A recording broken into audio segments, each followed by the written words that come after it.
Hey everybody, it's Alex from Heavy New York invading California for Namm 2018, and today we got one of the ultimate shredders, Luis Kalil here. Thank you so much, man. Thank you, man. My pleasure to be here talking to you today. Yeah. It's great. So your new record is Star Set Devil? Yeah, Sunset Daredevil. Sunset Devil? Yeah.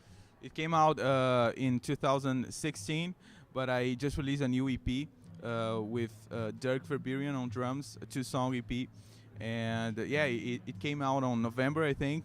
It's called Boulevard, and we shot the music video at the Hollywood Boulevard and Sunset Boulevard. That's so appropriate. Yeah, man, I'm here, Boulevard.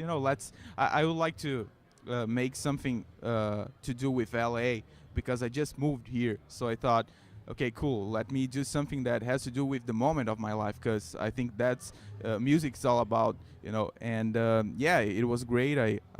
I'm really proud of this. Yeah. Where'd you move here from again? Brazil. I'm Brazilian. Yeah. Oh, Brazil. Yeah. Dio from Westfield Yeah, Massacre. We exactly. just spoke to. Yeah. Now, we're from the same state as well. Oh, really? Yeah, the south, the last state going south, almost in Uruguay. He's from Porto Alegre. I'm from a city called Bagé. It's almost in Uruguay, not even almost in Brazil. Yeah. That's pretty cool. You all stick together. Yeah, exactly. Now, I was listening to your music, and it's very unique. It has a lot of power metal elements, some prog metal elements in there. Were you your music was all very experimental? Were you just did you come up with an idea at first and write according to that, or were you just improvising and? Actually, I create music. With, every song is different. It is born different in a different way than the other song, so it's kind of crazy. Usually I just make some riffs, some melody, and then I start from that creating ideas that have a lot to do with that, so I just can tell by the sound if this melody connects with this riff, and then I keep everything that I have, and then yeah, I just keep it together when it makes sense and sounds good. And yeah, it basically, a lot of people think that instrumental music is just shredding all the way, but for me, you have to. It's the same. It's a song. It's still a song, you know. So you have to have the chorus, the bridge, the riff. You know what I mean? Yeah. So it's a regular song, but the melody is with guitar, not vocals. You know what I mean? Yeah. There can only be so many animals as leaders in the world, right? Yeah, exactly. But yeah, it's what I like. Yeah. Now, having a Dirk who played in Soilwork and now Megadeth as well, did him collaborating with you on the new EP maybe help add some different elements into it? Actually, he listened to the songs 2-3 days before we got into the studio, and then he just created the ideas at the studio. So he listened to the songs, he had an idea how it sounds, and then at the studio he was creating the all the drum parts and stuff, but I gave to him the MIDI ideas that I had. I had the plugin, so I sent him some ideas. Here I'd like to be like this in this vibe, just to get the vibe. But as the great drummer that he is, he changed a lot of things.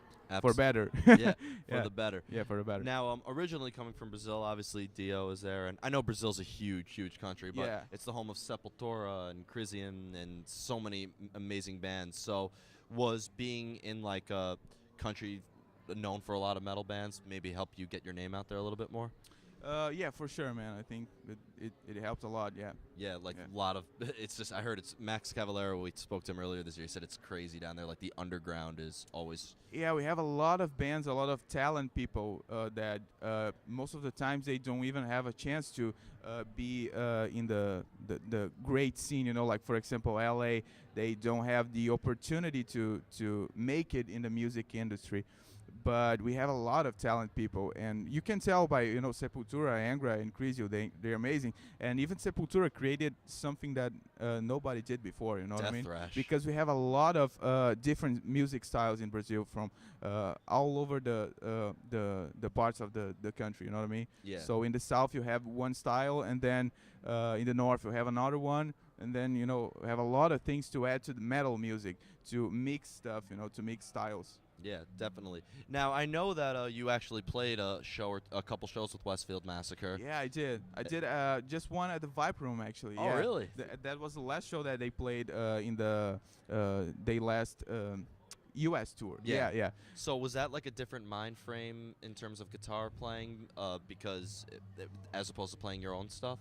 Kinda, because I never played a 7 string before. I'm not really into that, but that was the first time. And then I'm with ESP. I play ESP, Yeah. and then I called the guys and, hey man, I need a 7 string guitar because I'm gonna play it. I'm gonna fill in for Ida at Westfield show. So I need a 7 string to learn the songs and play. And I had just like 5 days to learn all the songs, rehearse with the band, and play the show.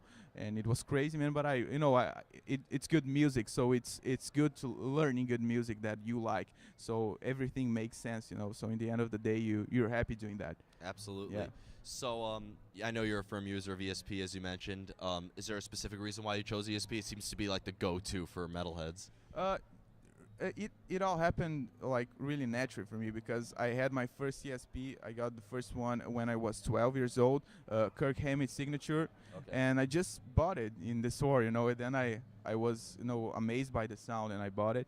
And then I kept playing, and I made some videos for YouTube playing like Angra top 10 solos and Dream Theater top 10 solos. Then the Dream Theater one, ESP and EMG pickup saw that, and then I got endorsed by them when I was 13 years old. So, you know, since then I kept playing ESP, and we have a great relationship, and I'm very proud of it. Yeah. Sounds great. So before we go, I want to truly thank you so much for your time. Can we be expecting any new music or any live performances coming up?